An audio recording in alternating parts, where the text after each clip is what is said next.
We start with 1 hour chart. First of all, if we refer to our analysis, in my last video, we mentioned we can put this one as a correction for one more drop. That's why I mentioned if we get any reversal, we can look for buy. The price. It didn't give us a reversal. And even beside that, we mentioned about the second opportunity possibility, maybe we get the correction, and this is what we get. Okay, we can right now we're looking at this one as a correction relative to this.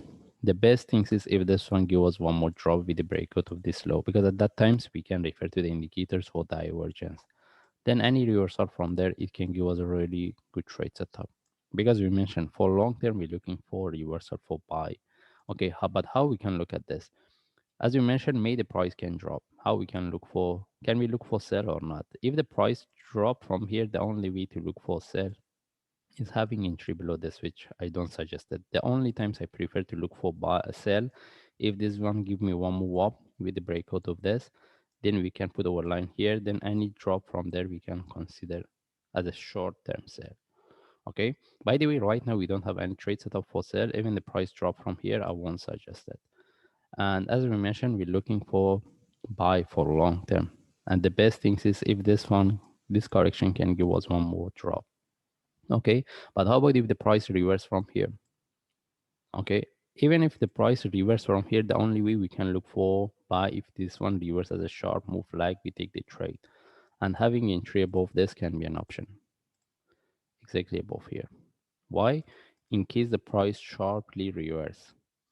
But I need to mention, technically we can see this one as a correction relative to this one more drop, but we have seen this kind of the uh, correction. Sometimes the price doesn't give us one more drop. The sharply can reverse from here simply because of this down move.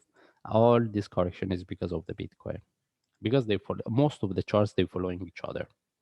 All right.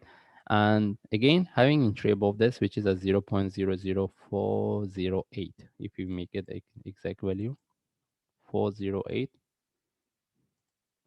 can be an option, but we should know it's really risky. And what we want the price if reverse sharply break and continue. If the price tag we see is not moving within the first or second hours, we take out the trade. It depends on the traders. And if we move to higher time frame, to daily chart, as we what we expected, we mentioned the price can consolidate here for a longer time before we get the reversal. We have nothing based on daily, and even based on forward chart, still we can consider the only thing is we're looking at this one as a correction relative to this. Anyway, for long term, we're looking for buy, and the short term for sell, we don't have any sell setup unless we get one move up. Then we look at this one as a correction for one more drop. In this case, we just follow the chart. If I see any update, I will share. Thanks.